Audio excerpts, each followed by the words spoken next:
Larry Krueger here from the Pig and a Pickle Krug Show with a little 49er video. Brock Purdy went on with Pat McAfee, I should say, on the McAfee show. And I thought had just the greatest perspective on the criticism when McAfee asked him about the fact that he's being criticized.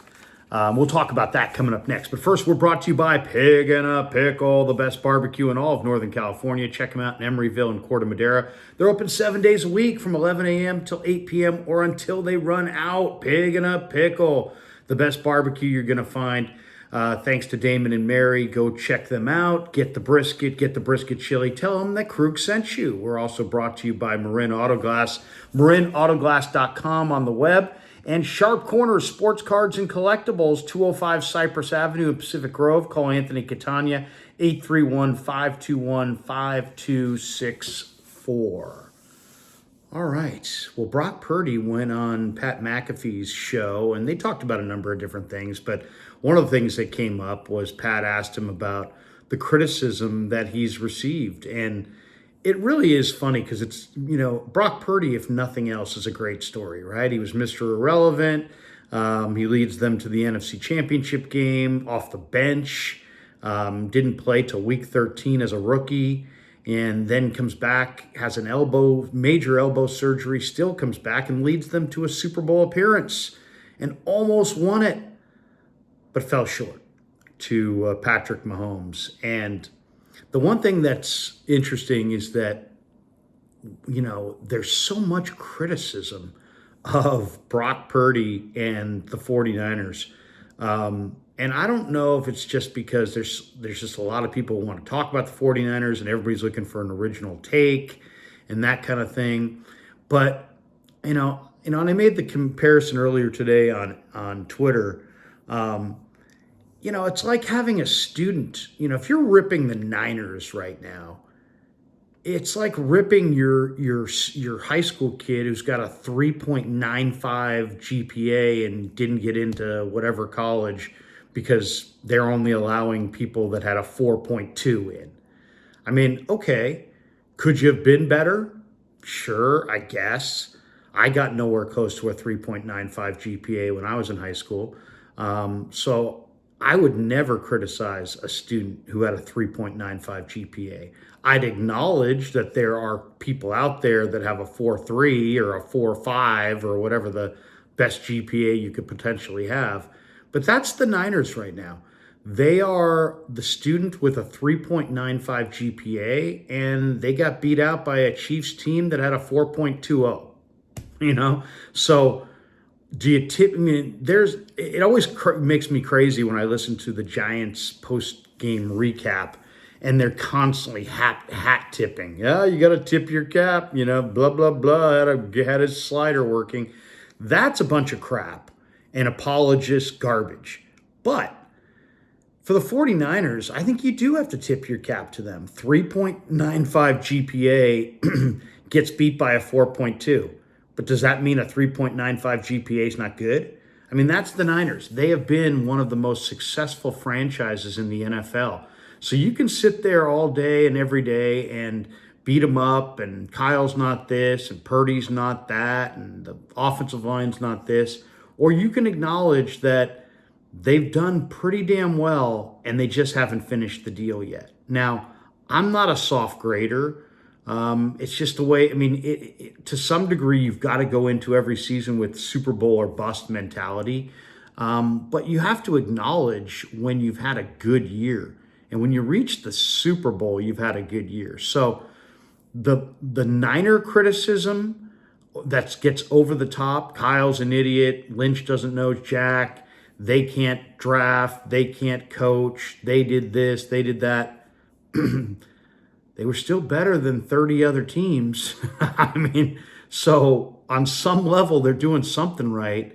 They did go to the NFC title game 2 years ago. They went to the Super Bowl this year. They went to the NFC title game 3 years ago. They went to the Super Bowl twice in the last 5 or 6 years. They're doing a lot of good things. All right, back to Purdy. So Purdy was asked about the criticism. How do you handle the criticism and this and that? And he just smiled real comfortably and just said, hey, man, it's It's about, are we moving the ball? Are we scoring touchdowns? He pointed to the locker room. He's like, it's about the guys in the room. Are we executing? Are those guys happy? Do they have my back? Do they feel good about what we're doing? It's really more about my teammates and how they react to me more than the fans or the public or the media in any way. And it's pretty clear that he has kind of blocked out the criticism, and to a degree, right? He hears it, he uses it as motivation, I'm sure, but he's basically blocked it out and said, you know what? It's just comes with the territory. You know, it's the noise around an enormously popular sport. I mean, that's really what the NFL is right now. The NFL is enormously popular. The biggest off-season NFL story is bigger than the biggest NBA in-season story. The biggest NFL off-season story is considerably bigger than baseball's biggest in-season story. The NFL undoubtedly is on top. They just look at the way they just took Christmas Day away from the NBA. The NBA had we're getting all these ratings on Christmas Day. The NFL's like, screw you. We're going to play on Christmas Day. And now the NBA gets no ratings on Christmas Day and everybody's watching football. So the NFL is king. And the noise around the sport is enormous. And it's not getting smaller. And here's Brock being asked about it, and he had it all in the proper perspective, which is, hey, you know what? People are going to say what they're going to say, and that's not really what matters to me. And to me, that takes a sizable amount of mental maturity, and that's what he's got. You know, he reminds me in that way of Alex Smith, in that Alex Smith, through all the criticism that he got in his early days with the Niners, he always could handle it. Why? Because he's smart, and he's got mental maturity. And that's what Brock is. Brock's smart, and he's competitive, and he's got mental maturity. And does he hear it? Yeah, he hears it. Does he use it? Yeah, he uses it. But he uses it, but he blocks out all the negative and just says, you know what, it comes with the territory. And he understands what Shanahan thinks of him matters more. What his receivers think of him matter more. What his teammates and what his offensive line thinks of him matters more than somebody on a podcast or a YouTube show or a blog or a fan in the parking lot.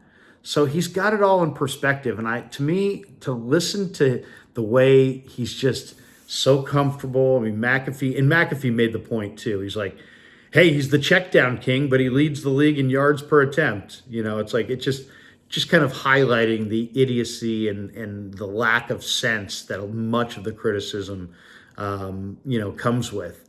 But you can just tell it doesn't bother Purdy, but he hears it.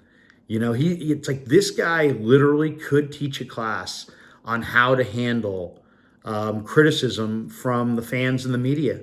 It's like, hear it all, take it all in, use it as motivation, but don't heed anybody's advice. Don't listen to the actual criticism. Remember who it's coming from and keep it all in proper perspective. And he does. He absolutely does. So, great little sit down with McAfee, and if maybe we can play some of that in the video. If not, you just get my commentary. But Brock Purdy absolutely could be given an award for how he handles fan and media criticism.